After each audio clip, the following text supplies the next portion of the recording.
as you can see, our audience is growing, and both our online and our in-person audience seems to be getting a little bigger. So here we go. Chapter 20, which is entitled Twofer. If that looks familiar, it's because it's these guys. Precious has a completely different personality from either Frank Lloyd Bear or the mischievous Scuppers. She's gentle, shy, and unassuming. Her voice is high-pitched but soft. She's very feminine. She is a quiet, caring fountain of love for all beings. Usually, she and Frankie hang out together. She fits right between his paws, her head snuggled under his chin. I often pick them up and hug them together. "It's a twofer," says Frankie. "You get twice as much love from us at the same time." When I think of a quiet, caring fountain of love for all beings, I think of the Dalai Lama's kindly, compassionate face. I don't think there's anyone in the world whose smile is better known than his. He just beams. He has said, "My practice when I see someone is to smile." In his article, Compassion and the Individual, he talks about the importance of smiles, saying, "A genuine smile really gives us a feeling of freshness and is, I believe, unique to human beings. If these are the smiles we want, then we must ourselves create the reason for them to appear." Together or apart, Precious and Frankie make me smile.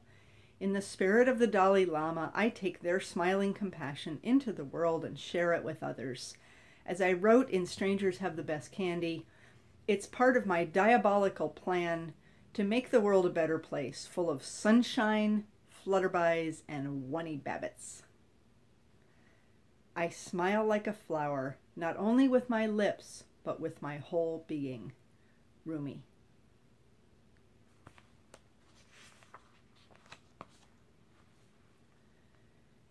Chapter 21, Emergency. I just love that picture. Sometimes when I fly, I take Precious instead of Frankie. She doesn't mind riding in my bag as much as Frankie, who'd rather use his own superpowers to fly. It was Precious who was traveling with me in Vero Beach, Florida, when I received a shocking text message from my dear friend Philip in California. "A terrible thing has happened. My son has died." I immediately called and spoke with him. He was surrounded by family and friends, but he was in shock. "How can I support you?" I asked from 3,000 miles away. "Just keep sending me your love," he replied. I was frustrated because I wanted to do more. I knew that etiquette demanded silly things. I had been on the receiving end of sympathy cards, in lieu of charitable donations, houseplants, and floral arrangements, but none of those could touch the pain. Nothing could replace Tomas, a young man I had once met at his parents' house. I knew he had loved his father a great deal. My eye fell on Precious, and I knew what to do. Immediately, I started baking cookies. A few hours later, I took the box containing fragrant, fresh-baked cookies and Precious to the post office.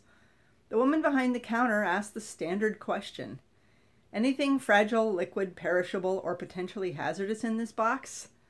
At that point, I melted into tears and admitted that I was shipping my very own teddy bear to a friend who had lost his son. The postal employee listened with compassion, and then she said, "Thank you so much." She went on to tell me about a friend who had recently lost first his daughter and then his father to suicide. "I didn't know what to do to support him," said the postal employee. "Now I know. When I get off work, I'm going to get a bear to send him."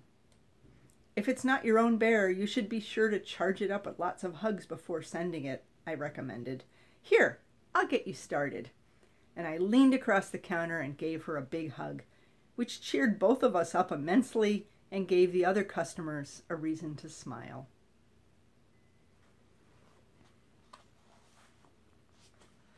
It is difficult to know what to do when people around us are suffering.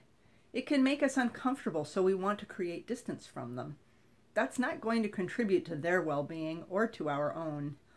Like gratitude and mindfulness, compassion is a practice. It is something we can develop in ourselves, and when we do, we ease the suffering of others. Where do you start? One place to start is by praying or thinking good thoughts about others. They don't even have to know that you're doing it. I use a simple loving kindness meditation that goes like this. May all beings be peaceful. May all beings be happy. May all beings be safe. May all beings awaken to the light of their true nature. May all beings be free. If I have a particular person or group in mind, I replace all beings with their name. Once I've done that, my heart is more attuned to the person who is suffering, and I can figure out what to do next. That might be talking with them, spending some time with them, helping them with a task, or sending them a teddy bear to alleviate their suffering. Hardship may dishearten at first, but every hardship passes away. All despair is followed by hope, and all darkness is followed by sunshine. Rumi. Thanks for tuning in. Frankie and Precious and all the other teddy bears all wish you a beautiful, beautiful day.